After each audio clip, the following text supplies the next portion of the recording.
The elevator doors slid shut, trapping them both inside. Sophia Vale, the billionaire CEO who made grown men sweat in boardrooms, pressed Ethan Cole against the cold metal wall, her lips crashing into his with a desperation that shocked them both. His phone was still in his hand, the call barely disconnected.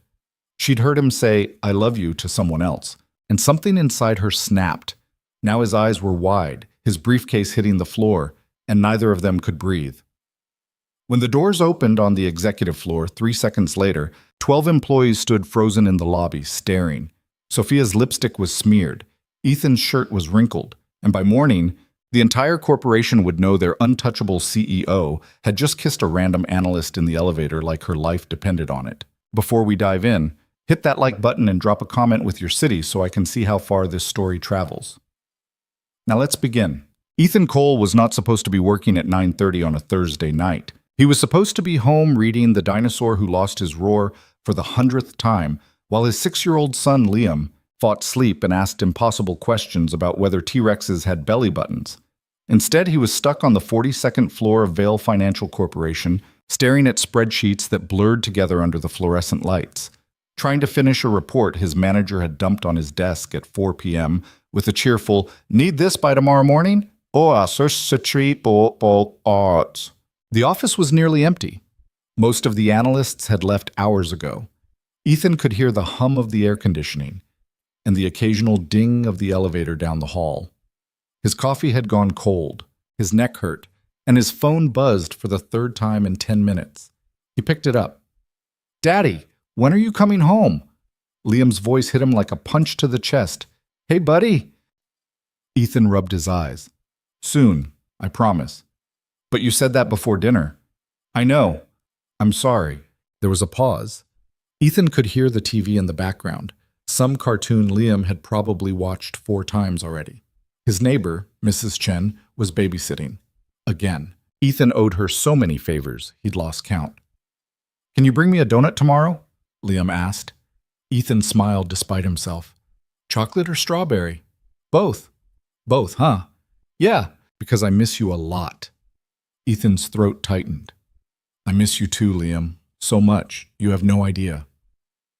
"Mrs. Chen says you work too hard." Mrs. Chen's probably right. She also says you need a girlfriend." Ethan choked on nothing. "She said what?" "A girlfriend. She says you're too lonely." "Liam, I am not—" Ethan stopped himself. He was 32 years old, exhausted, underpaid, and having this conversation with a first grader. "Buddy, I'm not lonely. I've got you. But I'm little. You're the best person I know." Liam giggled. "Even better than Spider-Man?" "Way better than Spider-Man." "Okay, but you still have to bring 2 donuts." "Deal." Ethan heard Mrs. Chen's voice in the background, telling Liam it was time for bed. Liam groaned dramatically. "I gotta go, Daddy." "All right, brush your teeth." "I will." "And no iPad after lights out." "I won't." Ethan didn't believe him for a second. "I love you, Liam." "Love you too." The call ended. Ethan sat there for a moment, staring at his phone. The spreadsheet on his screen didn't matter. The report didn't matter. None of it mattered compared to the kid waiting for him at home. But he couldn't leave yet. Not if he wanted to keep this job. Not if he wanted to keep the health insurance, the paycheck, the stability Liam needed. He stood up, grabbed his empty coffee mug, and headed for the break room. That's when he heard the elevator. Adbashi. Sophia Vale did not take the elevator with employees. She had her own private lift that went straight from the parking garage to her penthouse office on the 55th floor. She did not wait in lobbies. She did not make small talk. She did not stand shoulder to shoulder with people who earned in a year what she made in an afternoon. But tonight, her private elevator was broken. Sophia stood in the executive lobby staring at the out-of-order sign like it had personally insulted her. Her assistant had already gone home. The building engineer wouldn't arrive until tomorrow, and Sophia had been in meetings since 6 in the morning. She was wearing a black suit that cost more than most people's cars. Her dark hair pulled into a flawless twist, her heels sharp enough to cut glass. She looked perfect. She always looked perfect. She was also furious. "Unacceptable," she muttered, pulling out her phone. She fired off 3 emails, one to building management, one to her head of operations, and one to her assistant with instructions to have someone fired by morning. Then she turned toward the regular elevators. She pressed the button, the doors opened, and Ethan Cole stepped inside. Holding a coffee mug, his tie loosened, his hair a mess, his eyes tired in a way that made him look older than he probably was. He didn't notice her at first. He pressed the button for the ground floor, leaned against the wall, and pulled out his phone. Sophia stepped in. The doors closed. Ethan glanced up, his eyes widened. "Ms. Vale."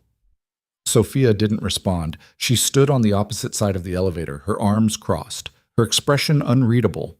Ethan looked like he wanted to disappear into the floor. Most people reacted that way around her. The elevator descended in silence. Ethan stared at his phone. Sophia stared at the numbers above the door. 42. 40 what? 40. Then Ethan's phone rang. He glanced at the screen, hesitated, and answered.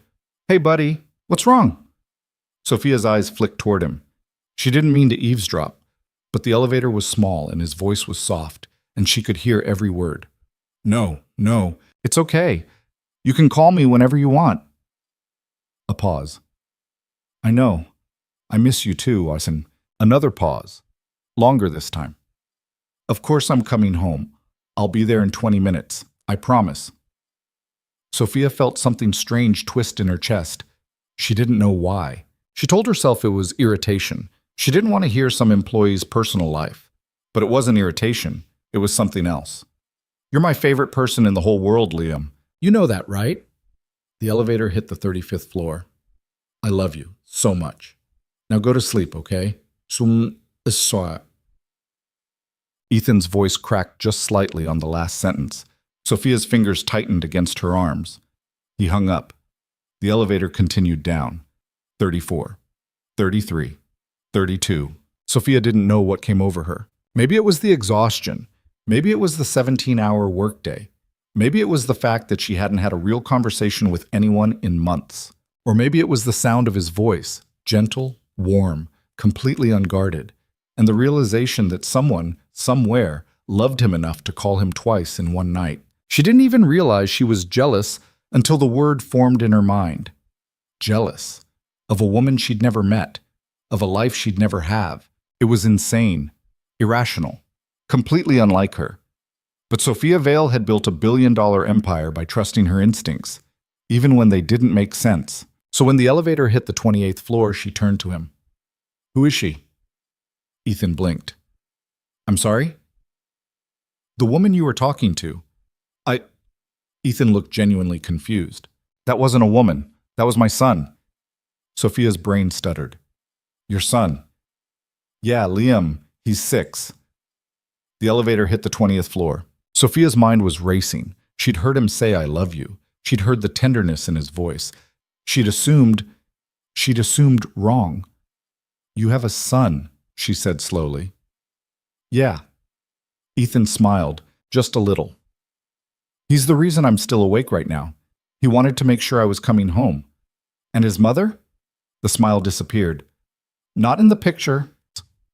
The elevator hit the 15th floor. Sophia didn't know why she asked the next question.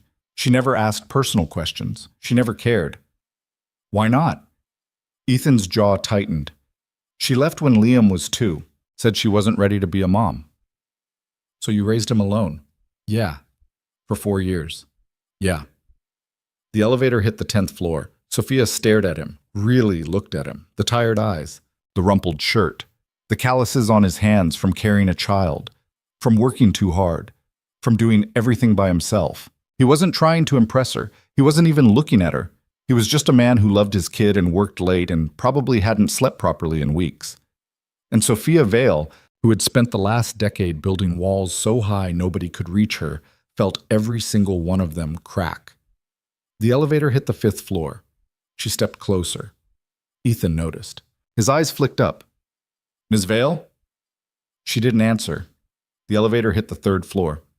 "Ms. Vale, are you—" Sophia kissed him. She didn't plan it. She didn't think about it. She just moved, closing the space between them, her hands grabbing the front of his shirt, her lips crashing into his with a force that shocked them both. Ethan froze. For one agonizing second, he didn't move, didn't breathe, didn't react. Then his coffee mug hit the floor. His hands came up to her waist, hesitant at first, then firmer, pulling her closer. He kissed her back like he'd forgotten how, like he was remembering something he'd lost years ago.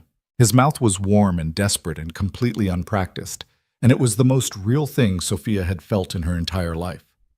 The elevator dinged, the doors opened, and 12 employees stood frozen in the ground floor lobby, staring. Sophia pulled back. Her lipstick was smeared. Ethan's shirt was wrinkled. His briefcase was still on the floor. Nobody moved. Nobody spoke. Sophia straightened her suit, stepped out of the elevator, and walked past them without a word. Ethan stood there, breathless, his heart pounding, his brain completely offline. Then the doors closed. By morning, the entire office knew. Ethan walked into the 42nd floor at 8 a.m., and the whispers started immediately. That's him. No way. I heard she practically jumped him in the elevator. Jesus. Ethan kept his head down. He made it to his desk, dropped his bag, and tried to pretend the last 12 hours hadn't happened. But his hands were shaking. His phone had 17 missed calls from his manager, and every single person in the office was staring at him like he'd grown a second head. His coworker Jason leaned over the cubicle wall. Dude, don't. Dude, I said don't. You kissed Sophia Vale. She kissed me. Same thing. It's really not. Jason whistled. Man, you are so fired. Ethan's stomach dropped. What? Are you kidding? She's the CEO. You're an analyst. There's like 100 HR violations in that elevator footage. There's footage? There's always footage. Ethan put his head in his hands. This was bad. This was catastrophically bad. He couldn't lose this job. He had a kid. He had rent. He had a life that barely held together on a good day, and this was not a good day. His phone buzzed. A message from an unknown number. My office. Now. Ethan's blood went cold. Sophia's office was on the 55th floor. Ethan had never been to the 55th floor. Nobody had. It was executive territory. Glass walls, marble floors, assistants who looked like they'd kill you if you breathed wrong. He stepped out of the elevator and immediately wanted to turn around. A woman in a sharp gray suit looked up from her desk. Ethan Cole? Yeah. She's waiting. The woman gestured toward a set of double doors. Ethan walked forward, his heart pounding so hard he thought he might pass out. He knocked. Come in. He opened the door. Sophia's office was massive. Floor-to-ceiling windows overlooking the city, sleek furniture, a desk that probably cost more than his car, and Sophia herself standing by the window, her back to him, her silhouette sharp against the morning light. Ethan closed the door. Ms. Vale, sit. He sat. Sophia turned. She looked exactly the same as last night. Perfect suit, perfect hair, perfect everything. But her eyes were different. Less cold, more uncertain. I owe you an apology, she said. Ethan blinked. You, what? Last night was inappropriate. Yeah, it was. I put you in an impossible position. You really did. And I'm sorry. Ethan stared at her. Sophia Vale. The woman who'd fired 3 executives in one meeting last month was apologizing to him. Okay, he said slowly. Apology accepted. Good. Sophia walked to her desk, sat down, and folded her hands. That being said, she continued, I'd like to see you again. Ethan's brain short-circuited. I'm sorry. Dinner, tomorrow night. You want to have dinner with me? Yes. Why? Sophia's jaw tightened. Because I haven't stopped thinking about you since last night. Ethan didn't know what to say. This was insane. This was completely, utterly insane. Ms. Vale! Sophia. He stood up. I appreciate the offer. I really do. But this is a terrible idea. Why? Because you're my boss's boss's boss. Because I have a kid. Because half the office thinks I'm using you to get promoted, and the other half thinks you've lost your mind. I don't care what they think. Well, I do. Sophia stood. Then what do you care about? My son. My job. Not screwing up the one stable thing in my life. And if I told you I could protect your job, I don't want your protection. I want to earn my place here. Sophia stared at him. Most people didn't talk to her like this. Most people didn't push back. She liked it. One dinner, she said. If you hate it, we never speak again. Ethan hesitated. And if I don't? Then we figure it out. He looked at her, really looked at her. She was beautiful, yes. Powerful, yes. Completely out of his league, absolutely. But there was something in her eyes that wasn't cold anymore. Something real. One dinner, he said finally. Sophia smiled, just barely. One dinner. Ethan left her office in a daze. He made it back to his desk, sat down, and stared at his computer screen without seeing it. Jason leaned over again. Well, I'm not fired. Seriously? Seriously. Then what happened? Ethan didn't answer. He couldn't. Because the truth was too strange, too impossible, too completely surreal. Sophia Vale wanted to see him again, and he'd said yes. That night, Ethan picked Liam up from Mrs. Chen's apartment and carried him home. Liam was half asleep, his dinosaur backpack dragging on the ground, his hair sticking up in every direction. Did you bring donuts? He mumbled. 2, just like I promised. Chocolate and strawberry? Yep. Liam smiled. You're the best, Daddy. Ethan's chest ached. Thanks, buddy. He got Liam into bed, read 3 pages of the dinosaur book before Liam started snoring and then collapsed on the couch. His phone buzzed. Another message from the unknown number. Tomorrow, 7 p.m. I'll send a car. Ethan stared at the screen, then he typed back. I can drive myself. 3 dots appeared, disappeared, appeared again. Fine. I'll send you the address. A pause. And Ethan? Yeah? Thank you. Ethan put his phone down. He had no idea what he was doing, no idea if this was a mistake, no idea if he was about to ruin everything. But for the first time in 4 years, he felt something other than exhaustion. He felt alive. The next day crawled by. Ethan tried to focus on work. He failed. His brain kept circling back to the same impossible thought. He had a date with Sophia Vale. Not a meeting. Not a professional obligation. A date. By 6:30, he was a mess. He'd changed shirts 3 times. He'd called Mrs. Chen to babysit Liam again. He'd Googled the restaurant Sophia had sent him, some high-end place downtown where the menu didn't list prices, which was never a good sign. Liam watched him from the couch, eating cereal. You look weird, Daddy. Thanks, buddy. Are you going on a date? Ethan froze. Why would you think that? Because you keep looking in the mirror. I do not. You do. Ethan sighed. Maybe. Liam's eyes went wide. With who? Someone from work. Is she nice? Ethan thought about it. I don't know yet. Is she pretty? Very. Does she like dinosaurs? But I have no idea. Liam frowned. If she doesn't like dinosaurs, you can't marry her. Ethan laughed despite himself. Noted. He kissed Liam on the forehead, grabbed his keys, and headed out. But shits. The restaurant was exactly as intimidating as Ethan had feared. Soft lighting, white tablecloths, a wine list thicker than a phone book. Ethan walked in wearing the nicest shirt he owned and immediately felt underdressed. The host led him to a private table in the back. Sophia was already there. She wasn't wearing a suit. She was wearing a dark blue dress, simple and elegant, her hair down for the first time since he'd met her. She looked softer, less untouchable. She looked nervous. Hi, Ethan said. Hi. He sat down. For a moment, neither of them spoke. Then Sophia smiled. This is strange, isn't it? Very. I don't do this often. Date? Ever.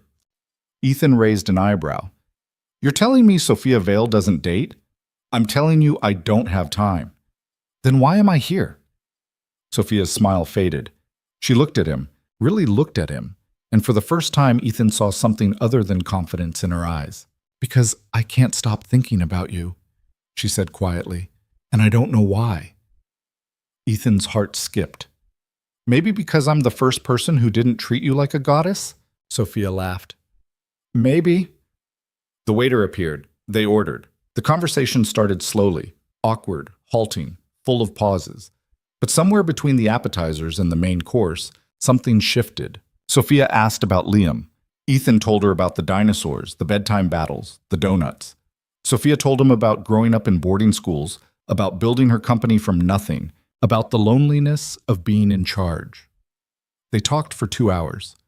And when the check came, Ethan reached for it. Sophia raised an eyebrow. What are you doing? Paying.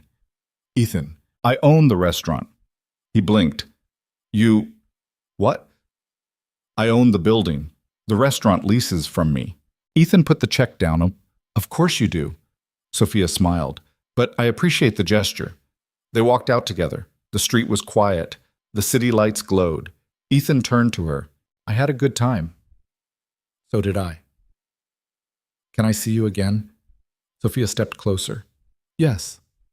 And then she kissed him. Not like the elevator, not desperate or reckless. Just soft, warm, real. When she pulled back, Ethan was smiling. Good night, Sophia. Good night, Ethan. He walked to his car. She watched him go. And for the first time in years, Sophia Vale felt something she'd forgotten existed. Hope.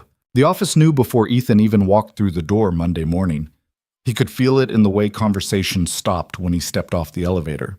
The way eyes followed him down the hallway. The way his coworker Sarah suddenly became very interested in her keyboard when he passed her desk. Jason didn't even try to be subtle. So, he said, leaning over the cubicle wall before Ethan had even sat down. How was your weekend? Ethan dropped his bag. Normal? Normal. Yep. Because I heard you had dinner with Sophia Vale on Friday night. Ethan's hand froze on his coffee cup. How did you... Dude, she owns half the city. You think nobody noticed when she showed up at Marcello's with some random analyst? I'm not random. To her, you are. Ethan sat down hard. Who else knows? Jason gestured vaguely at the entire office. Everyone? Perfect. So what's the deal? Are you guys, together now? Ethan rubbed his face. I don't know what we are. But you're seeing her again. Maybe. Ethan. Yes, okay? Yes. Jason whistled low. Man, you have no idea what you're getting into.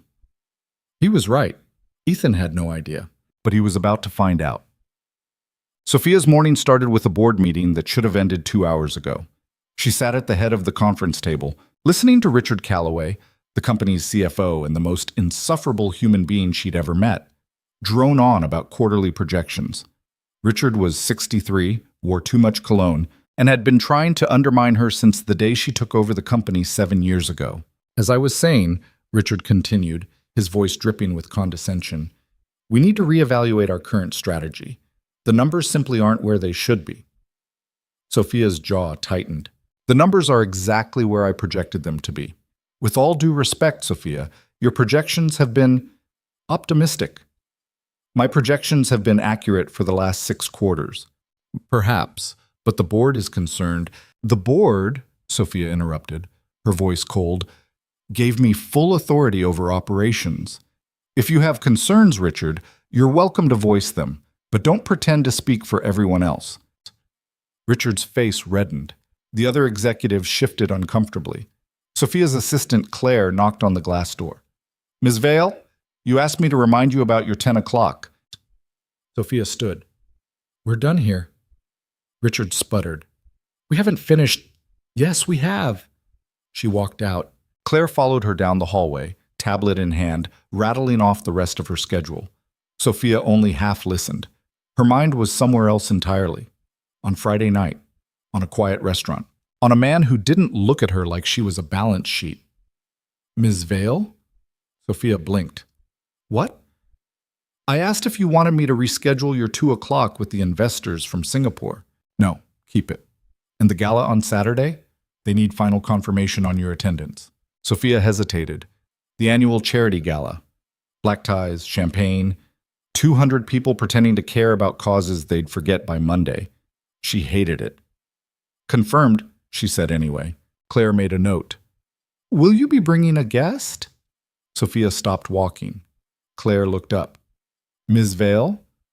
I'll let you know. Manetik. Ethan made it until lunch before his manager called him into her office. Patricia Morris was 51, terrifyingly efficient, and had never once smiled at Ethan in the 3 years he'd worked under her. She gestured to the chair across from her desk. Sit. Ethan sat. Patricia folded her hands. I'm going to be direct. Are you sleeping with Sophia Vale? Ethan's stomach dropped. What? It's a yes or no question. No, I'm not. But you had dinner with her Friday night. That's not... Ethan stopped. How is that any of your business? It becomes my business when it affects this office. It doesn't. Ethan, the CEO of this company doesn't date employees. It doesn't happen. And when it does, people talk. We went to dinner once. That's it. Patricia's expression didn't change. I'm not trying to make your life difficult, but you need to understand something. Sophia Vale is not a normal woman. She's brilliant, yes. Powerful, yes. But she's also ruthless. She's destroyed careers for less than what you're doing right now. I'm not doing anything. Then end it, before it becomes a problem. Ethan stood. Are we done? Hey, Ethan. I said, are we done? Patricia sighed. Yes. He walked out. His hands were shaking.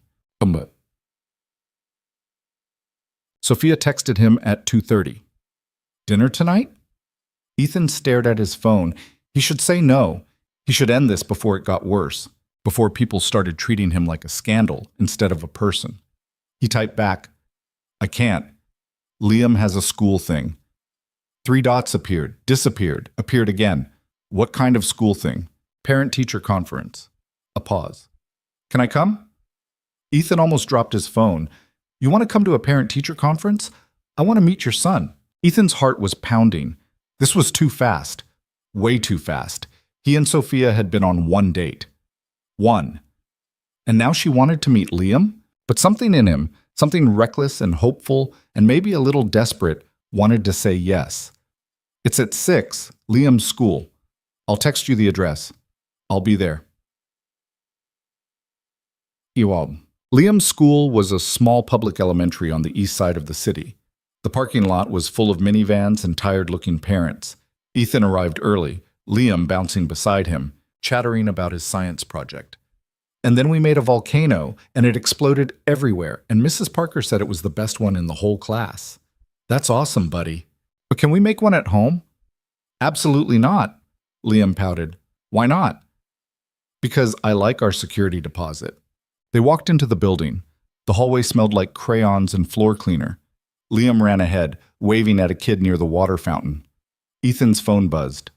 I'm here. Where do I go? He texted her the classroom number and waited by the door. 2 minutes later, Sophia appeared. She looked completely out of place. She was wearing a black coat, heels, her hair pulled back. She looked like she'd just stepped out of a boardroom, which, knowing her, she probably had. Every parent in the hallway turned to stare. Ethan walked over. Yiyita.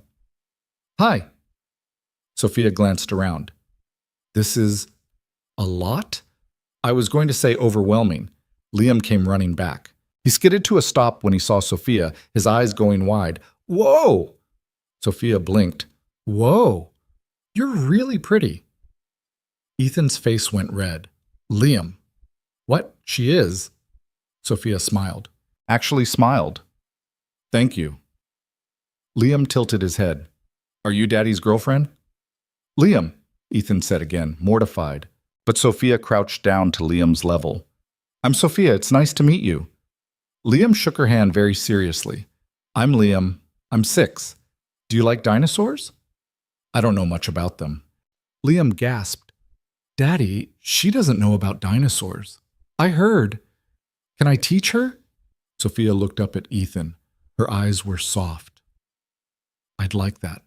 Liam grabbed her hand and dragged her toward the classroom, talking a mile a minute about T-Rexes and velociraptors, and how triceratops were actually herbivores, not carnivores, no matter what the movie said. Ethan followed, his chest tight. This was dangerous. This was crossing a line he couldn't uncross. But watching Liam's face light up as Sophia listened to him, actually listened, like he was the most important person in the world, Ethan didn't want to go back. The conference went fine. Mrs. Parker said Liam was doing well in reading, needed to focus more during math, and had a tendency to talk too much during quiet time. Wonder where he gets that, Ethan muttered. Liam kicked him under the table. Sophia sat beside them, perfectly poised, asking questions about the curriculum and Liam's progress like she was negotiating a business deal. Mrs. Parker looked both impressed and confused. Afterward, they walked out to the parking lot. Liam was holding Sophia's hand, showing her a drawing he'd made of a stegosaurus. See the plates on his back? Those are for temperature regulation. Oh, really? Yeah, and the spikes on his tail are called a thagomizer. I didn't know that. Most people don't. Ethan unlocked the car. Liam climbed into the back seat, still chattering. Sophia stood by the passenger door, watching him.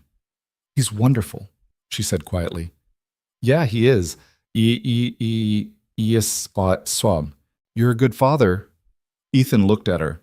I'm trying. Sophia's expression shifted, something vulnerable. Can I see you again? Both of you? Ethan hesitated. Sophia, I know it's complicated. I know people are talking, but I don't care. You should. Why? Because I'm nobody, and you're... He gestured helplessly. You're you. Sophia stepped closer. You're not nobody, Ethan. The entire office thinks I'm using you to get ahead. Let them think that. I can't. Why not? Because I have to work there. I have to look those people in the eye every day. I have a kid who depends on me, and I can't afford to lose this job because people think I'm sleeping my way to the top. Sophia's jaw tightened. I won't let that happen. You can't control what people think. I can fire anyone who says otherwise. That's not how this works. Then how does it work? Ethan ran a hand through his hair. I don't know. I need time to figure this out. Sophia looked at him for a long moment. Then she nodded. Okay. She turned to leave.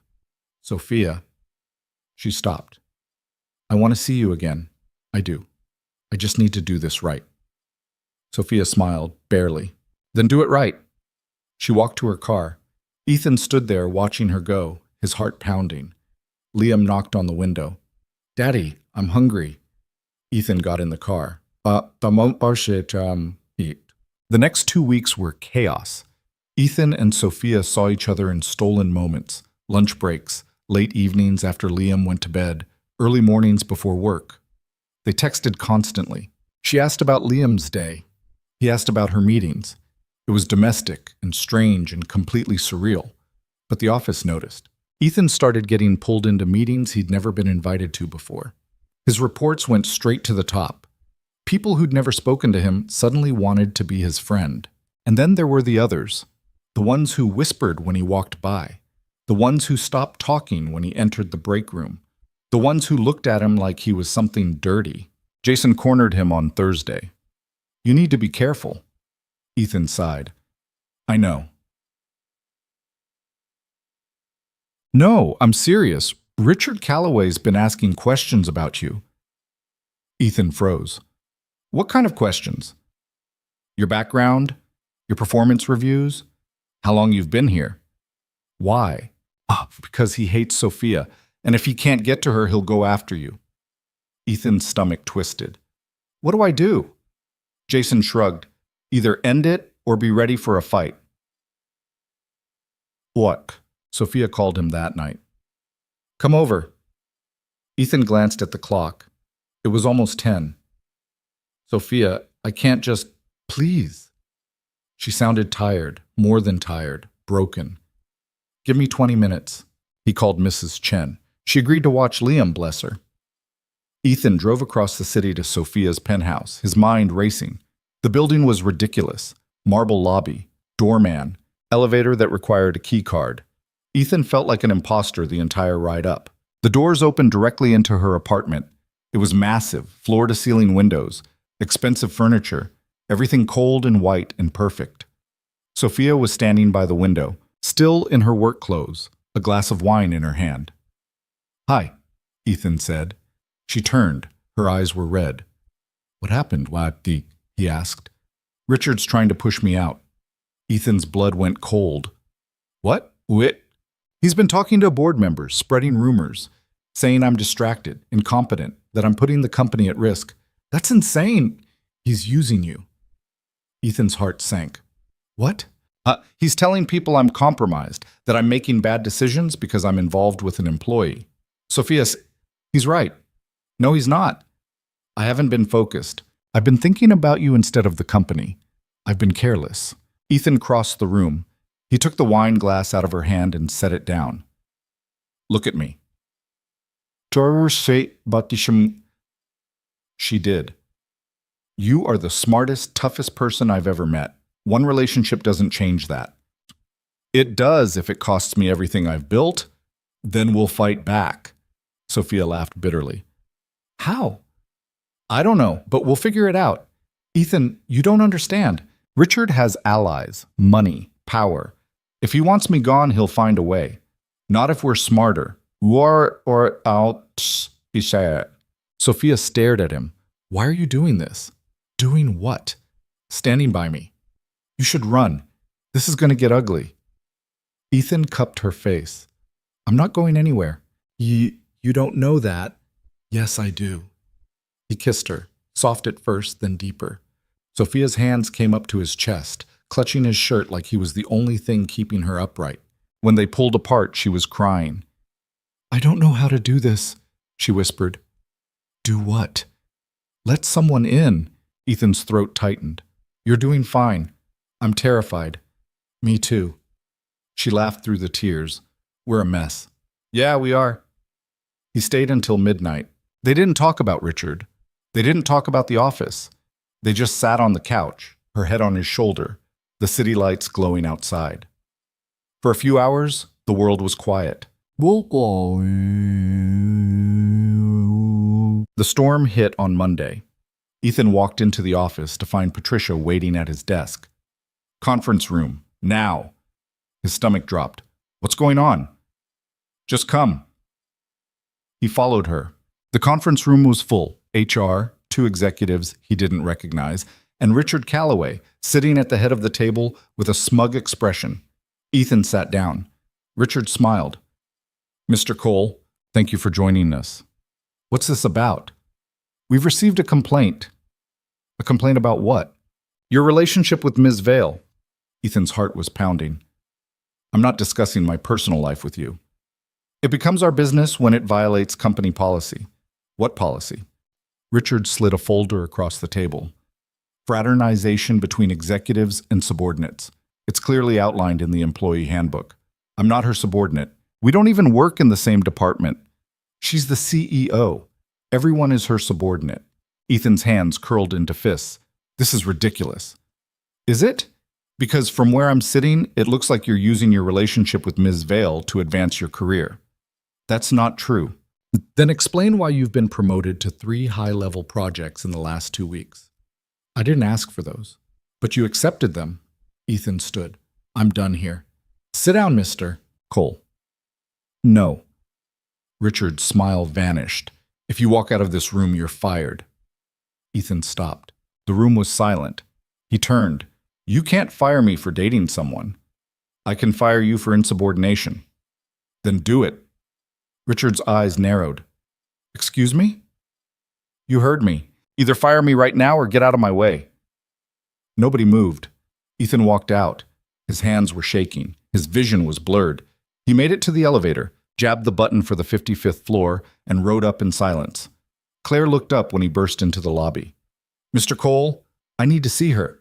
She's in a meeting. I don't care. He pushed past her, opened the double doors, and found Sophia standing at her desk, mid-conversation with 2 investors. She looked up, startled. Ethan, Richard just tried to fire me. The investors exchanged glances. Sophia's expression went ice cold. Gentlemen, we'll reschedule. They left. Sophia turned to Ethan. What happened? He told her everything. The meeting, the accusations, Richard's threat. When he finished, Sophia was silent. Then she picked up her phone. Claire, get me Richard Calloway. Now.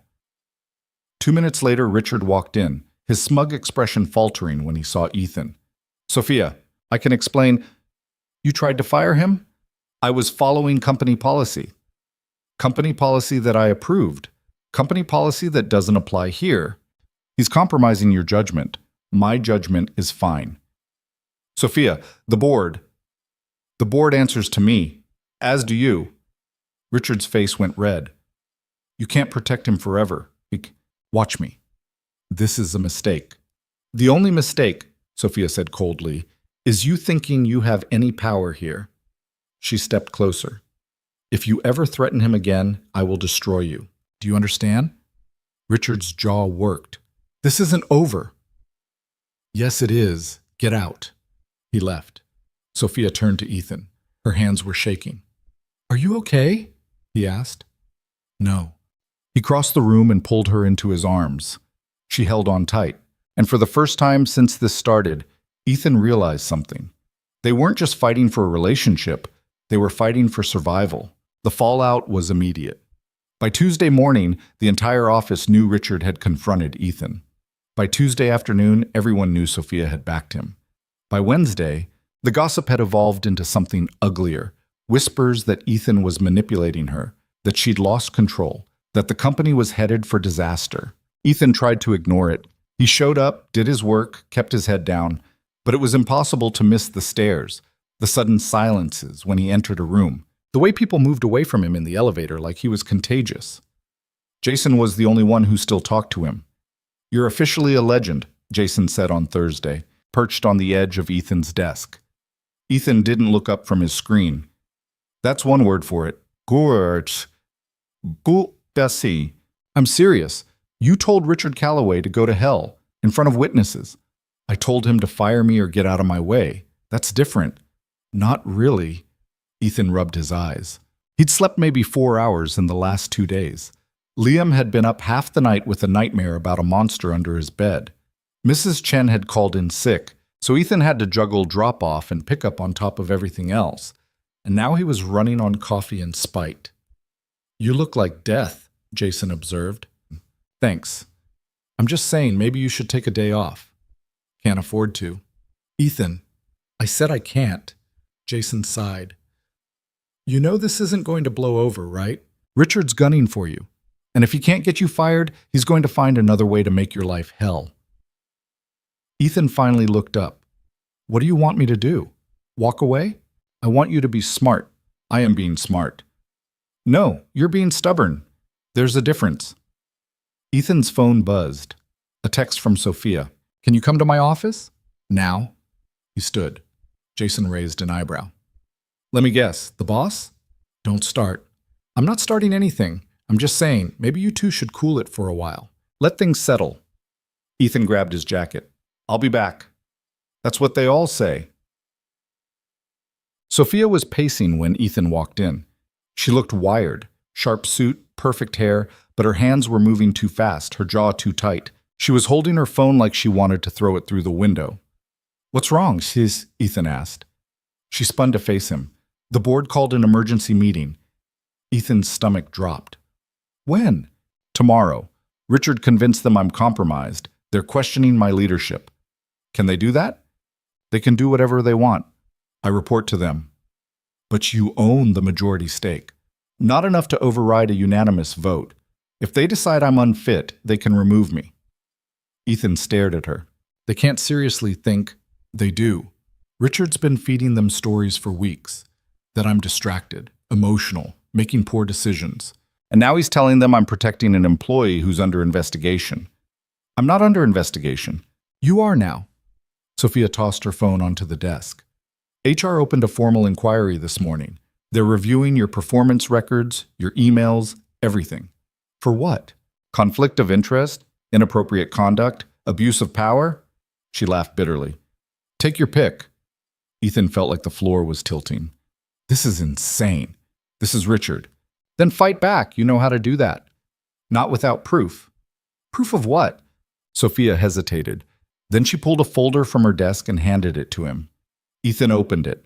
Inside were financial documents, transfers, invoices, contracts. He didn't understand half of it, but the numbers were wrong. Obviously wrong. What am I looking at? Richard's been embezzling from the company for the last 18 months, small amounts, buried in operational expenses. But it adds up to about $12 million. Ethan's head snapped up. You're serious? Completely. Then take this to the board. Show them. I can't. Why not? Because I don't have the original records. Everything I found has been altered or destroyed. What's in that folder is circumstantial. It's not enough to prove anything. Ethan stared at the documents. So what do we do? Sophia crossed her arms. I need someone on the inside. Someone who can access the financial systems without raising suspicion. You want me to dig into Richard's files? Yes. Sophia, I'm an analyst. I don't have clearance for that kind of... I'll get you clearance. That's going to look suspicious. Everything looks suspicious right now. She stepped closer. Ethan, if I go into that meeting tomorrow without proof, they're going to vote me out. And the second I'm gone, Richard will destroy you. He'll make sure you never work in this industry again. Ethan's chest tightened. And if we get caught, we won't. You don't know that. I know Richard's sloppy. I know he's been skimming money for over a year and nobody's noticed. And I know you're smart enough to find what I need. Ethan looked at the folder again. His hands were shaking. This was crossing a line, a big one. If anyone found out, he'd lose his job, possibly worse. But Sophia was looking at him like he was the only person in the world she could trust. And maybe he was. Okay, cuz, he said, I'll do it, because... Sophia set him up with access that night. Ethan stayed late, later than usual, which was saying something. The office was empty except for security and a couple of cleaners. He sat at his desk, logged into the financial database with the credentials Sophia had given him, and started digging. At first, he didn't find anything. The records were clean, too clean. Every transaction logged, every expense categorized, every number adding up perfectly. But Ethan had been working with spreadsheets long enough to know when something was off. He pulled up Richard's departmental budgets for the last 2 years and started comparing them line by line. There were inconsistencies, small ones, easy to miss if you weren't looking, vendor payments that didn't match invoices, consulting fees that went to companies that didn't exist, travel expenses for trips that never happened. Ethan's pulse quickened. He pulled up the vendor records, cross-referenced them with the company registry. 3 of the consulting firms Richard had paid were registered to offshore accounts. One of them didn't even have a website. Got you, see, Ethan muttered. He downloaded everything. Invoices, transaction histories, bank records. Then he cleared his browser history, logged out, and sent an encrypted file to Sophia's personal email. His phone buzzed immediately. You're brilliant. Thank you. Ethan let out a breath he didn't know he'd been holding. Don't thank me yet. This is just the start. I know, but it's enough. He hoped she was right. The board meeting was at 10 the next morning. Ethan wasn't invited, obviously, but Sophia texted him updates throughout. Richard just accused me of running the company into the ground. Board wants to see financials from the last 3 quarters. They're asking about you. Ethan's stomach twisted. He was sitting at his desk, pretending to work, but his mind was entirely on that conference room 55 floors above him. An hour passed, then another. Finally, his phone buzzed. It's done. Ethan called her immediately. What happened? Sophia's voice was shaky. I showed them the records. Richard tried to deny it, but the numbers don't lie. The board voted to suspend him pending a full investigation. Ethan exhaled. You did it. We did it. She paused. Ethan, they're going after him. Criminal charges. He's finished. Good. But they're not happy with me either. They said I should have caught this months ago, that I've been distracted. That's not fair, Seth. Maybe not. But it's true. Ethan closed his eyes. What does that mean? It means I'm on probation. 6 months to prove I can lead this company without any more scandals. And us? Sophia was quiet for a long moment. They told me to end it. Ethan's heart stopped. What? They said our relationship is a liability, that it's affecting my judgment. What did you say? I told them to mind their own business. Despite everything, Ethan smiled. You didn't. Okay. I absolutely did. She laughed. tired but genuine. Ethan, I'm not giving you up. Not for them. Not for anyone. Even if it costs you the company? Even then. Ethan's throat tightened. You're insane. Probably. I have to go, he said. Liam's got a soccer game at 4. Can I come? Ethan blinked. You want to come to a 6-year-old soccer game? Yes. Sophia, it's going to be chaos. Screaming kids, terrible referees, parents who take it way too seriously. I don't care. Ethan smiled. Okay, I'll text you the address. The soccer field was exactly as chaotic as Ethan had promised. Sophia showed up in jeans, actual jeans, which Ethan had never seen her wear, and a sweater, her hair pulled into a ponytail. She looked younger, almost normal. Liam spotted her immediately and ran over, his shin guards crooked, his jersey 2 sizes too big. Sophia, you came! Of course I did. Are you going to watch me play? That's the plan. Liam beamed. I'm going to score so many goals. I believe you. He ran back to his team. Sophia sat beside Ethan on the bleachers, and for a moment, they just watched the kids warming up. Thank you, Ethan said quietly. For what? For showing up, for caring, for being here. Sophia took his hand. Where else would I be? The game started. Liam's team was terrible. Half the kids didn't know which goal to aim for, and one of them spent the entire first half picking dandelions. But Liam was fast, determined, and completely fearless. He scored twice, both times running straight to Sophia and Ethan to celebrate. Did you see? Did you see? We saw, buddy. That was amazing. By the end of the game, Sophia was on her feet, cheering louder than anyone else. Ethan stared at her.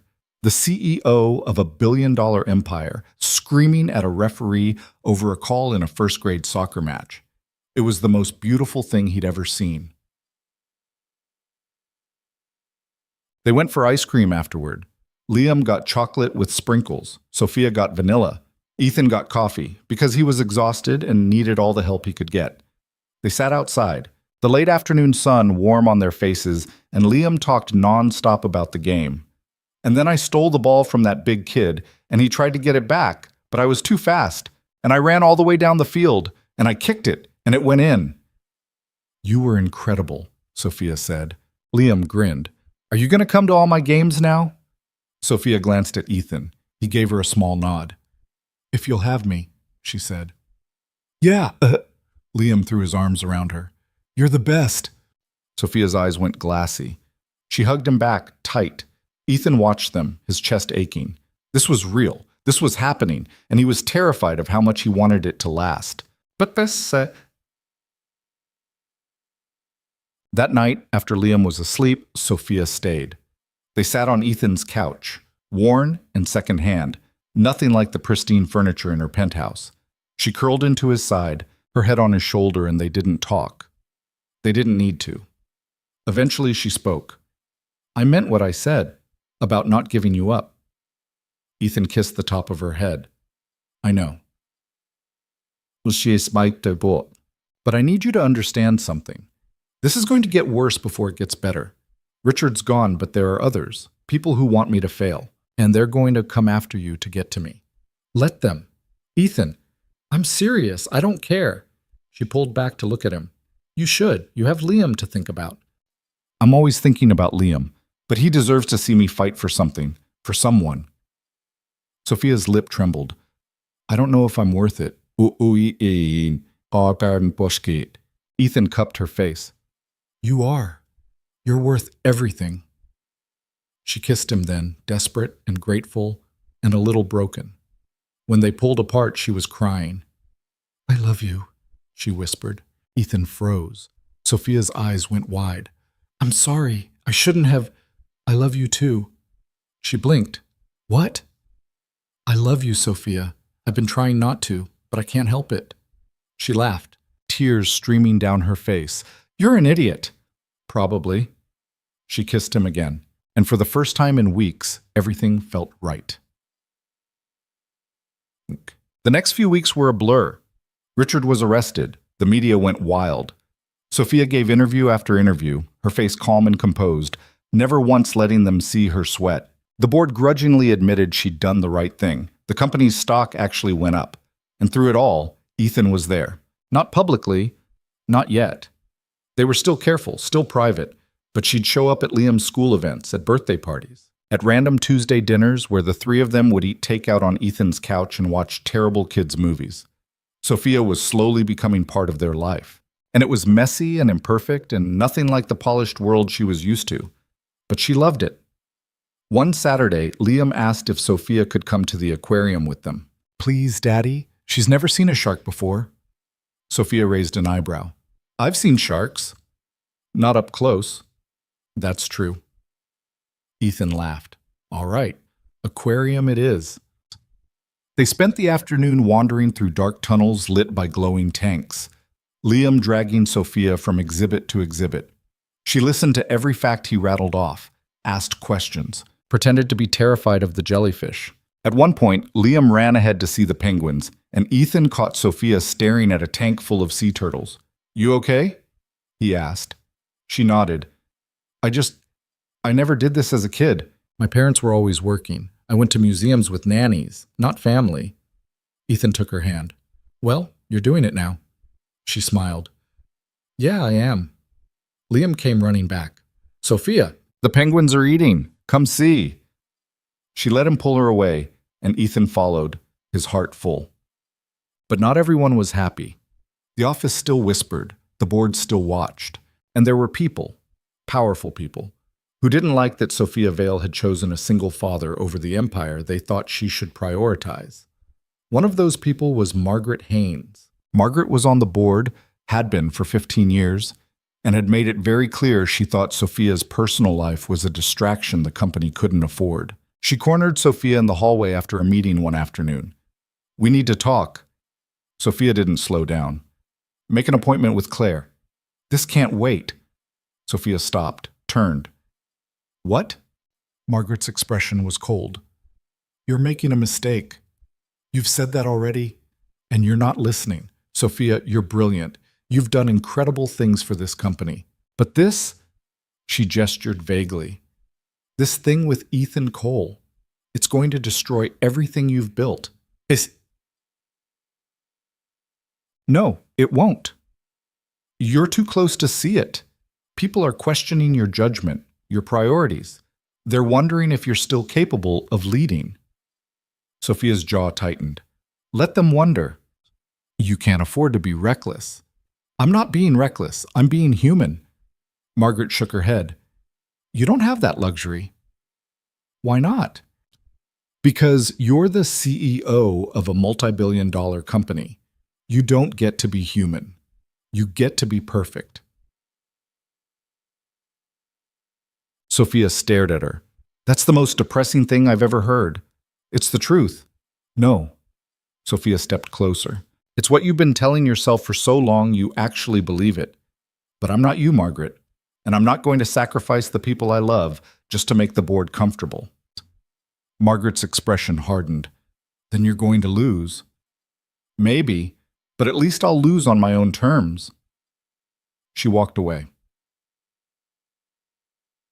That night, Sophia showed up at Ethan's apartment unannounced. She looked exhausted, wrung out. Ethan pulled her inside. "What happened?" "Margaret thinks I'm making a mistake." "Margaret can mind her own business." Sophia smiled faintly. "I said something similar." "Good." She sank onto the couch. "Ethan, what if she's right? What if I'm being selfish?" You're not. How do you know?" "Because selfish people don't show up to 6-year-old soccer games. They don't ask about dinosaurs. They don't care." Sophia looked at him. "I care so much it scares me." Ethan sat beside her. "Me too." She leaned into him. "I don't want to lose you." "You won't."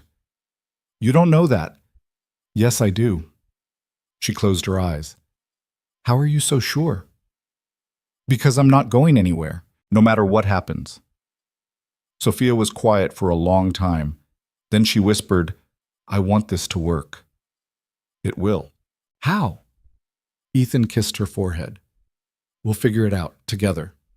And in that moment, sitting in his tiny apartment with the sounds of the city outside, Sophia believed him. They figured it out by not trying too hard. Sophia started leaving work earlier.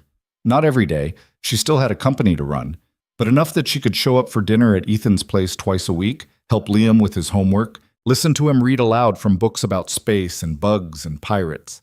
She learned to make grilled cheese without burning it, mostly.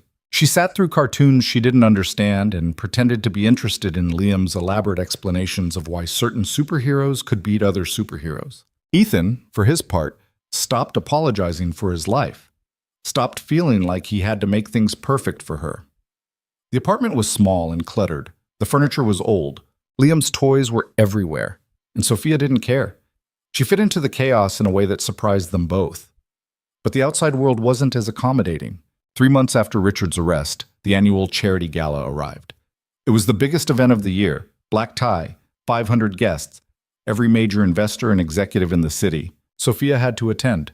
It wasn't optional, and this year, for the first time, she wanted to bring someone. She asked Ethan on a Tuesday night, sitting at his kitchen table while Liam built a Lego spaceship on the floor. "Come with me to the gala." Ethan looked up from the report he was reading. "What?" "The charity gala. This Saturday, I want you to come." "Sophia, that's a terrible idea." "Why?" "Because everyone's going to be staring at us, judging us. And I don't even own a tux." "I'll buy you a tux." "That's not the point." Sophia leaned back. "Then what is the point?" Ethan set down his pen. "The point is that you've spent the last 3 months keeping us private. If I show up with you to that gala, it's not private anymore. It's a statement. I know. And you're okay with that?" Sophia reached across the table and took his hand. "I'm tired of hiding. I'm tired of pretending you don't matter. And I'm tired of letting other people dictate how I live my life." Ethan stared at her. "You're sure about this?" "Completely." He hesitated, then he squeezed her hand. "Okay, I'll go." Liam looked up from his Legos. "What's a gala?" "A fancy party," Sophia said. "Can I come?" "Not this time, buddy. It's adults only." Liam frowned. "That's boring." "Very boring," Ethan agreed. Sophia smiled. "But necessary." The tux arrived on Thursday. Ethan opened the box and stared at it like it might explode. It was perfect, tailored, expensive, probably cost more than his rent. There was a note inside. "You're going to look incredible." Ethan tried it on. It fit like it had been made for him, which, knowing Sophia, it probably had been. He looked at himself in the mirror and barely recognized the man staring back. Jason called that night. "So I heard you're going to the gala. Ethan sighed. "How do you even know that?" "Dude, everyone knows. It's all anyone's talking about." "Great. You know what this means, right? That I'm an idiot? That you're officially going public. No more hiding. No more pretending this is just some casual thing." Ethan sat down on the couch. "I know. And you're okay with that?" "I don't know. Maybe? Ask me again on Sunday." Jason laughed. "For what it's worth, I think you're doing the right thing." "Really?" "Yeah, she's good for you, man. And you're good for her. Anyone with eyes can see that." "The board doesn't think so." "The board can go to hell." Ethan smiled. "Thanks, Jason." "Anytime. And hey, try not to spill anything on that tux. It probably costs more than my car." Saturday arrived too fast. Sophia picked him up at 6. She was wearing a black gown that looked like it had been designed specifically to make him forget how to breathe. Her hair was down, her makeup subtle, her expression nervous. "You look beautiful," Ethan said. "You clean up pretty well yourself." They stood there for a moment, just looking at each other. Then Sophia took his hand. "Ready?" "Not even a little bit?" She smiled. "Me neither." Eyes. They got into the car, a sleek black sedan with a driver who didn't say a word. Ethan watched the city go by, his stomach twisting. "What if this is a mistake?" he asked quietly. Sophia looked at him. "Then we'll deal with it. Everyone's going to be watching us." "I know. They're going to talk. Let them." Ethan turned to face her. "Sophia, you could lose everything because of me, or I could gain everything." She squeezed his hand. "Ethan, I spent 30 years building walls around myself. I thought that's what success looked like. Being untouchable, unbreakable, alone. Her voice cracked. But then I met you. And Liam. And I realized I'd been doing it all wrong. You haven't been doing it wrong, Bet. I have, because none of it means anything if I don't have people to share it with. She wiped her eyes. You and Liam are the best thing that ever happened to me, and I'm not giving that up. Not for anyone. Ethan kissed her, soft and slow and full of every emotion he didn't know how to put into words.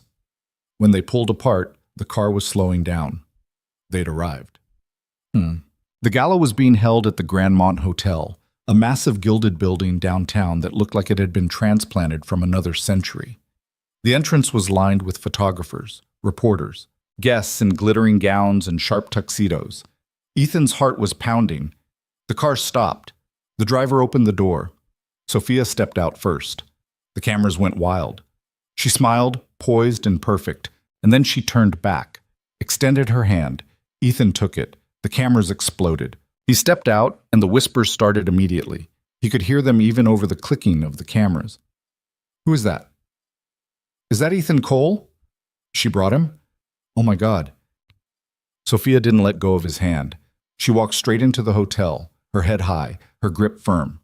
Ethan followed, his pulse racing. Inside, the ballroom was stunning. Crystal chandeliers, gold accents, tables draped in white linen.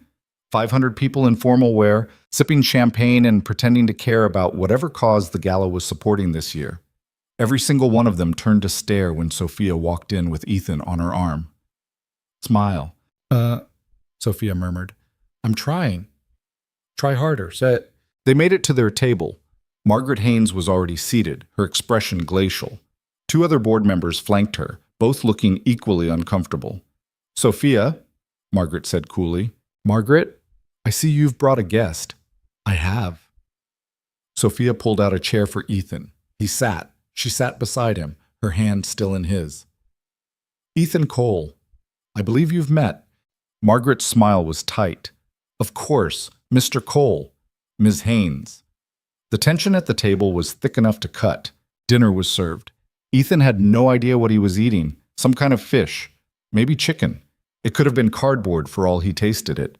He was too focused on the stares, the whispers, the way people at other tables kept glancing over. Margaret leaned forward. Sophia, might I have a word, privately? No. It's important. Then you can say it here. Margaret's jaw tightened. Fine. The board is concerned about your judgment. You've mentioned that before. And clearly you haven't listened. Bringing him here tonight, it's reckless. It sends the wrong message. Sophia set down her fork. What message is that, Margaret? That you've lost control. That you're prioritizing your personal life over the company. I'm prioritizing both. Because I'm a human being, not a machine. You're the CEO of a billion-dollar corporation. You don't have the luxury of what? Being happy? Loving someone? Having a life outside of boardrooms and quarterly reports? Sophia's voice was rising. People at nearby tables were starting to listen. I'm tired of this. Margaret, I'm tired of you and everyone else telling me who I'm allowed to be. Margaret stood. This conversation isn't over. Yes, it is. Margaret walked away, her heels clicking sharply against the marble floor. Ethan exhaled. Well, that went great. Sophia laughed despite herself. I'm sorry. Don't be. She had it coming. One of the other board members cleared his throat. Ms. Vale, perhaps it would be wise to... To what? Sophia turned to him. To apologize? To hide? I'm done hiding. She stood, pulling Ethan up with her. Come on. Where are we going? Anywhere but here. They walked out of the ballroom, through the lobby and into the cool night air. Sophia was shaking. Are you okay? Ethan asked. I just told off a board member in front of half the city's elite. I know. It was amazing. She laughed, breathless. I'm probably going to regret that. Probably. But it felt good. Good. She turned to him. Dance with me. What? There's music inside. I can hear it. Dance with me. Out here. Ethan glanced around. They were standing on the hotel steps, alone. The street was quiet. Sophia, there's no music out here. Then we'll pretend. Machkoaket. She stepped closer, took his hand, placed the other on his shoulder. Ethan hesitated. Then he wrapped his arm around her waist. They swayed together, slowly, in the silence. This is insane, Ethan murmured. I know. People are going to see us. I don't care. He pulled her closer. I love you. Sophia looked up at him, her eyes bright. I love you too.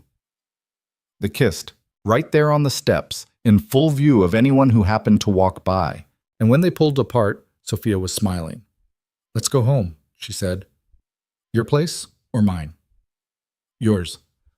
I want to see Liam. Ethan's heart swelled. Okay. They left the gala behind. Mrs. Chen was asleep on Ethan's couch when they got back. She woke up startled when the door opened. Oh, you're back early. Sorry, Ethan said. Didn't mean to wake you. It's fine. Liam's been asleep since 8. She grabbed her purse. He's a good kid. You're lucky. I know. Mrs. Chen left. Ethan and Sophia stood in the quiet apartment, still in their formal wear, feeling completely out of place. Sophia kicked off her heels. I'm going to check on him. Okay, She walked down the hallway to Liam's room. Ethan followed. Liam was sprawled across his bed, covers tangled, a stuffed dinosaur clutched in one hand. He looked peaceful, innocent. Sophia stood in the doorway, watching him. He's perfect, she whispered. He's a menace. She smiled. I love him. Ethan's throat tightened. He loves you too. Sophia turned to him. Ethan, I want this. All of it. The chaos, the mess, the late nights and early mornings. I want to be part of this family. You already are. No, I mean, she took a breath. I want to make it official. Ethan's heart stopped. Official. Sophia reached into her purse, pulled out a small velvet box. Ethan stared at it. Sophia, I know this is backwards. I know you're supposed to be the one asking, but I don't care. She opened the box. Inside was a simple gold band. Ethan Cole, will you marry me? Ethan's vision blurred. You're serious. Completely. Sophia, you can't just... Why not? Because people don't do it this way. I don't care how people do it. I care about you and Liam and building a life together. Ethan looked at her, really looked at her. The most powerful woman he'd ever met, standing in his hallway in a ball gown, holding a ring, asking him to marry her. It was insane. It was perfect. Yes, he said. Sophia blinked. Yes? Yes, I'll marry you. She launched herself at him, kissing him so hard they almost fell over. When she pulled back, she was crying. I love you, she whispered. I love you too. She slipped the ring onto his finger. It fit perfectly. How did you set? I guessed. Ethan laughed. Of course you did. They stood there, holding each other, the world outside forgotten. The next morning, Liam found them asleep on the couch, still in their formal clothes. Daddy? Ethan woke up groggily. Hey, buddy. Why are you wearing fancy clothes? We went to a party. Was it fun? Ethan glanced at Sophia, who was starting to wake up. Yeah, it was. Liam climbed onto the couch between them. Can we have pancakes? Sure.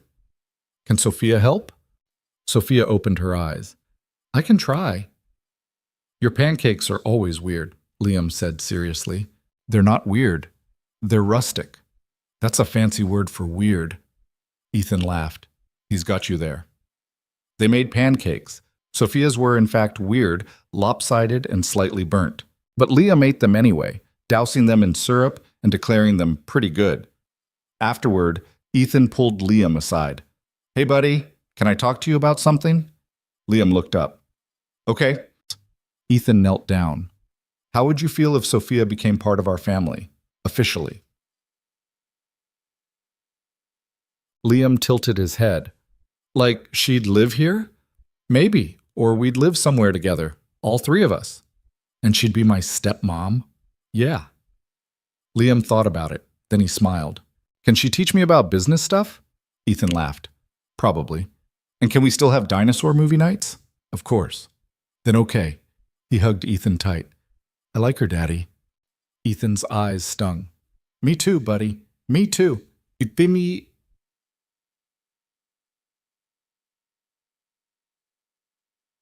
The engagement made headlines by Monday morning.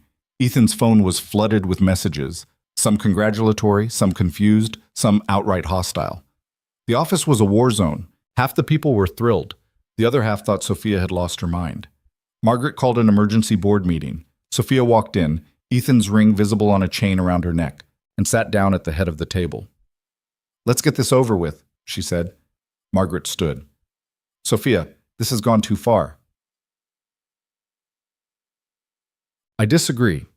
You're engaged to an employee. Do you have any idea how this looks? I'm engaged to a man I love, who happens to work for the same company I do. That's not a crime. It's a conflict of interest. Then I'll remove the conflict. Sophia looked at Ethan, who was standing by the door. Ethan's resignation will be on your desk by the end of the day. Ethan's eyes went wide. What? You're quitting. Sophia's, not negotiable. You are too talented to stay in analysis anyway. I've already made some calls. You'll have 3 job offers by Wednesday. Ethan stared at her. Then he smiled. You're terrifying. I know, Margaret sputtered. This doesn't solve anything. Yes, it does. Ethan will no longer be an employee, which means there's no conflict, no violation of policy, and no reason for any of you to keep questioning my personal life. The room was silent. Margaret sat down, defeated. Sophia stood. If there's nothing else, I have work to do. She walked out. Ethan followed. In the hallway, he grabbed her arm. You didn't have to do that. Yes, I did. Sophia, I can't just quit. You're not just quitting. You're moving forward. Trust me. Mimen mum stittische mum. He did. That. Ethan's last day at Vail Financial was 2 weeks later.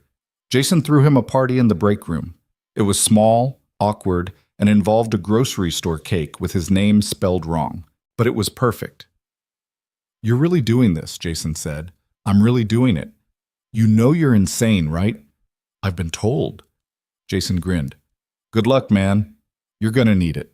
Ethan left the building for the last time that evening, a box of his stuff under his arm, feeling lighter than he had in years.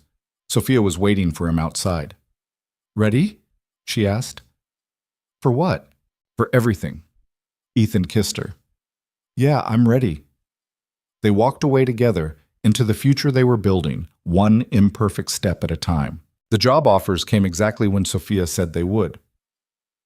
Wednesday morning, Ethan's phone rang 3 times. A financial consulting firm downtown, a tech startup looking for a CFO, and a private equity group that offered him nearly double what he'd been making at Vail Financial. He accepted the consulting position. It was flexible, challenging, and most importantly, it meant he could pick Liam up from school every day. You're really doing this, he told Sophia that night. They were sitting in her penthouse, his boxes already stacked in the corner, evidence of the move he'd been putting off for weeks. Doing what? Changing your whole life for us. Sophia looked up from her laptop. I'm not changing my life. I'm finally living it. That's a pretty line. It's the truth. She closed the laptop. Ethan, for 30 years I thought success meant being untouchable, building something so big that nobody could hurt me. And I did that. I built an empire. But you know what I realized? What? It didn't mean anything because I was completely alone. Ethan moved to sit beside her. You're not alone anymore. I know. She leaned into him. And it terrifies me. Why? Because I don't know how to do this.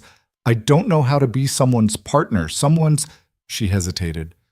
Someone's mother. Ethan turned her face toward him. You're already doing it. Every time you show up for Liam, every time you ask about his day, every time you sit through one of his dinosaur lectures without falling asleep. Sophia laughed. I fell asleep during the last one. So did I. She kissed him, soft and slow. I want this to work. It will. How do you know? because we both wanted enough to fight for it. The wedding planning started 2 weeks later. Sophia wanted something small, private. Just the people who mattered. Ethan wanted whatever made her happy. Liam wanted dinosaurs. They compromised. A small ceremony in a garden outside the city, 50 guests, and a dinosaur-themed cake that made Sophia laugh so hard she cried when the baker showed them the design. "It's perfect," Liam declared. Sophia looked at Ethan. "It's ridiculous." "It's both," Ethan said. "Just like us." The planning was chaos. Sophia tried to control everything, then got frustrated when things didn't go exactly as she'd envisioned. Ethan learned to step in when she started spiraling, reminding her that a wedding was just one day. The marriage was what mattered. "You're annoyingly wise sometimes," she told him one night. "I've had practice. Single dad, remember?" "How could I forget?" But the real challenge wasn't the wedding. It was everything else. The board was still watching Sophia like hawks. Margaret had backed off after the engagement went public, but she wasn't gone. She was waiting, looking for any sign that Sophia's personal life was affecting her performance.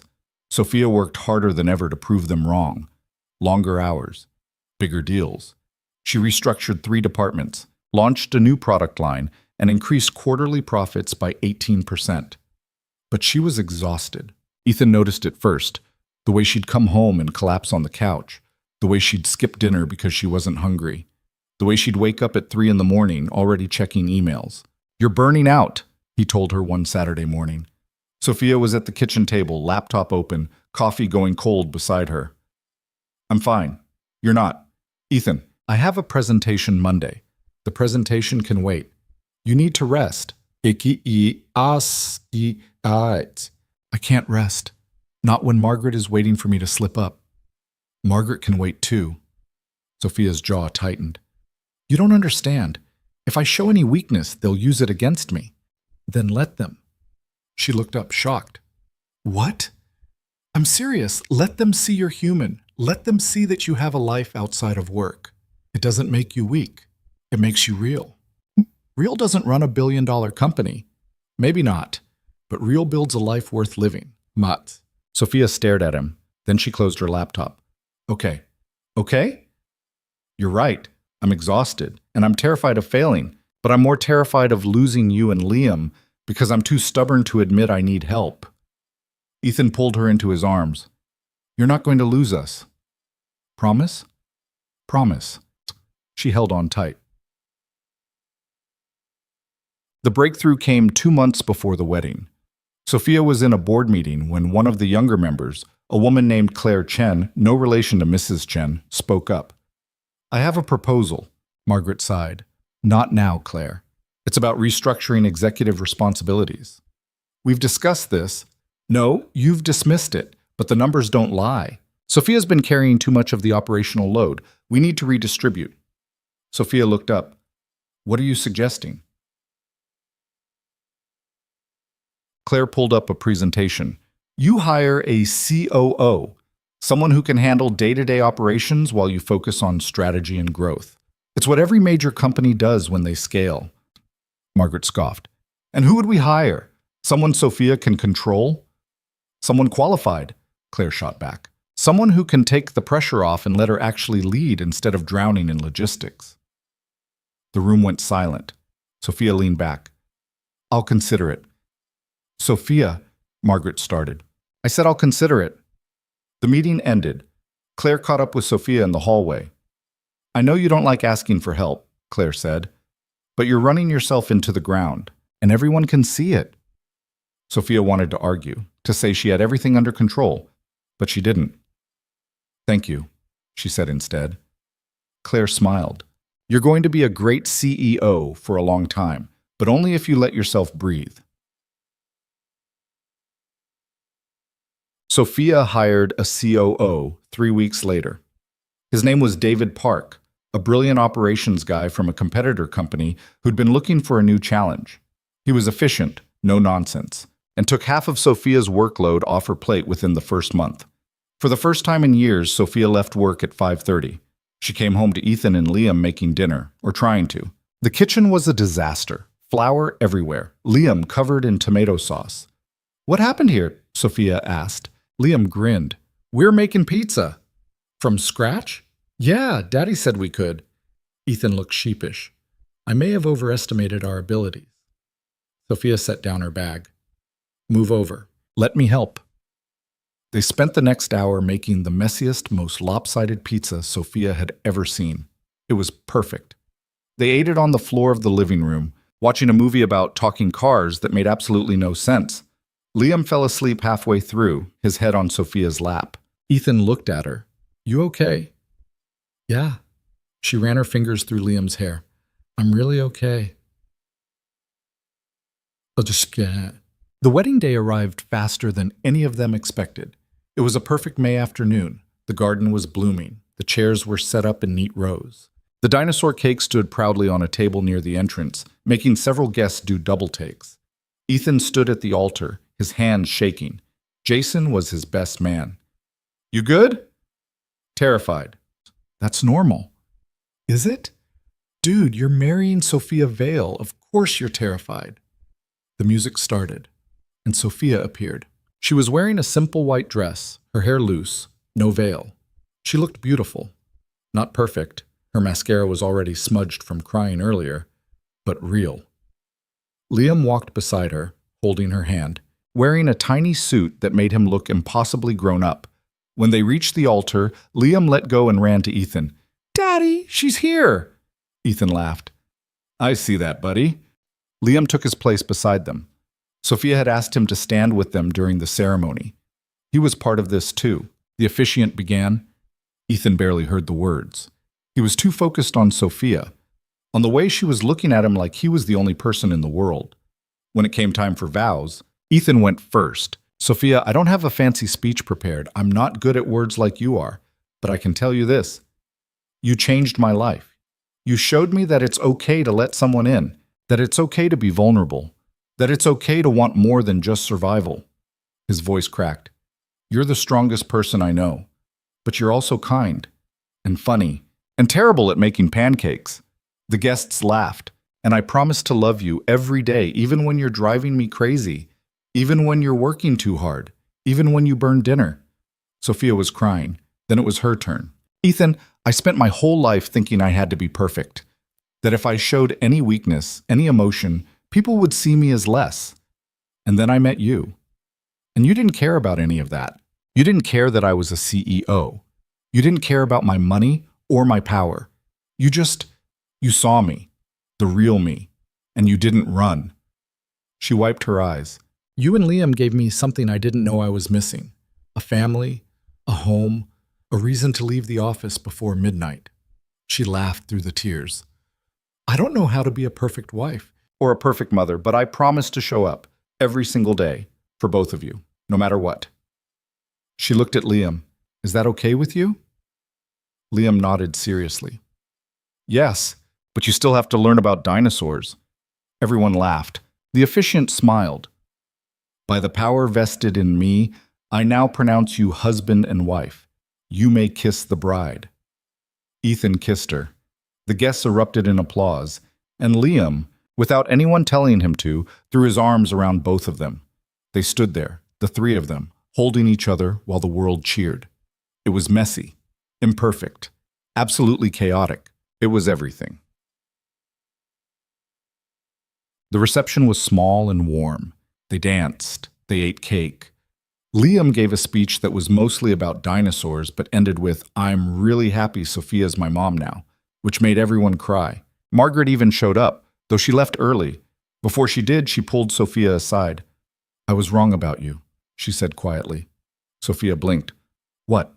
I thought you needed to choose the company or your personal life, but you've proven me wrong.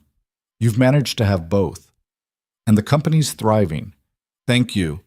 Margaret's expression softened. Be happy, Sophia. You've earned it. She walked away. Sophia stood there, stunned. Ethan found her a few minutes later. You okay? Margaret just apologized to me. Seriously? I think hell might be freezing over. Ethan laughed and pulled her onto the dance floor. They swayed together, surrounded by the people they loved, the music soft and sweet. I can't believe we did it, Sophia whispered. Did what? All of it, survived the office, the board, the gossip, each other. We're pretty stubborn. That's an understatement. Ethan kissed her forehead. I love you. I love you too. Liam ran over, dragging Jason with him. Come on! We're doing the dinosaur dance! Sophia looked at Ethan. The what? Don't ask. Just go with it. They did. Buzz. Life after the wedding settled into a rhythm. Ethan's new job was demanding but manageable. Sophia delegated more, worked smarter instead of harder. They moved into a house together, not the penthouse, not Ethan's tiny apartment, but something in between. A real home with a yard for Liam and a big kitchen where they could make messy dinners together. The board stopped questioning Sophia's decisions. The company continued to grow. And slowly, the narrative shifted. People stopped seeing her relationship with Ethan as a scandal and started seeing it as proof that even the most powerful people needed love. 1 year later, Sophia found out she was pregnant. She told Ethan on a Tuesday night, sitting on their back porch while Liam played in the yard. I'm terrified, she admitted. Ethan took her hand. Me too. What if I'm terrible at this? You won't be. You don't know that. Yes, I do, because you love Liam, and you'll love this baby just as much. Sophia leaned into him. I never thought I'd have this. A family. A real one. Neither did I. They sat there, watching Liam chase fireflies in the fading light. He's going to be a great big brother, Sophia said. Yeah, he is. When they told Liam, he was ecstatic. Can it be a dinosaur? Ooh, Sophia laughed. No, buddy, it's going to be a baby. But what if it wants to be a dinosaur? Then we'll support its dreams. Ethan shook his head, smiling. The baby came 8 months later. A girl. Small, loud, perfect. They named her Emma. Liam was obsessed with her. He insisted on helping with everything, feeding, diaper changes, even bedtime stories. He'd sit beside her crib and tell her elaborate tales about dinosaurs and space and all the things she'd learn when she got bigger. Sophia watched him one night, exhausted but happy, and realized something. She'd spent her whole life chasing success, building an empire, proving she was good enough, smart enough, strong enough. But none of it compared to this. To Ethan beside her, half asleep on the couch. To Liam reading to his baby sister in a soft, patient voice. To the messy, chaotic, beautiful life they'd built together. What are you thinking about? Ethan asked. Sophia smiled. That I was wrong. About what? Well, get you what? Everything. I thought success was about power, control, being untouchable. But it's not. What is it? She looked at him. It's this. It's love. It's showing up for the people who matter. Even when it's hard, it's being brave enough to let people in. Ethan pulled her close. You're getting sappy in your old age. I'm 32. Ancient. She laughed and kissed him. Emma started crying. Liam jumped up. I got her! He ran to the nursery. Ethan and Sophia followed. They stood in the doorway, watching Liam gently rock his sister, singing her a lullaby he'd made up about a T-Rex who loved his family more than anything. Sophia leaned her head on Ethan's shoulder. We did good, she whispered. Yeah, we did. 5 years later, they were still figuring it out. The company was stronger than ever. Sophia had stepped back from day-to-day operations, focusing instead on strategy and mentorship. She'd started a program to help young women enter the business world, sharing everything she'd learned about balancing ambition and life. Ethan had been promoted twice. He worked from home most days, which meant he could be there for the kids. Liam was 11 now, sharp and curious and still obsessed with dinosaurs. Emma was 5, fearless and loud and absolutely adored by her big brother. They fought sometimes. About money, about parenting, about whose turn it was to do the dishes. They weren't perfect, not even close, but they were happy. One Saturday afternoon, they were all in the backyard. Liam was teaching Emma how to kick a soccer ball. Ethan was grilling burgers. Sophia was reading a book, half watching the chaos unfold. Ethan sat down beside her. You ever think about how we got here? He asked. Sophia looked up. All the time. It's kind of insane. Completely insane. But good. Yeah, good. Liam scored a goal. Emma cheered. They ran over, demanding ice cream before dinner. Please, Daddy? We just ate. But it's Saturday. Ethan looked at Sophia. She shrugged. Why not?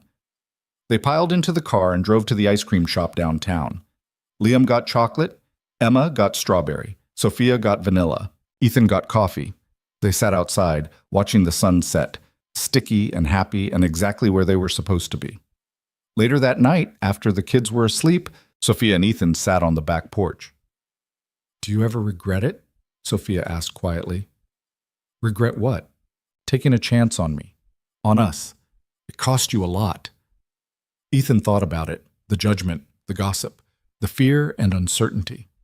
Then he thought about everything they'd gained. Not for a second. Sophia smiled. Me neither.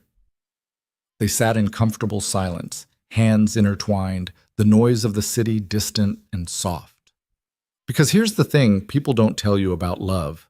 It's not smooth. It's not easy. It doesn't solve all your problems or make life suddenly perfect.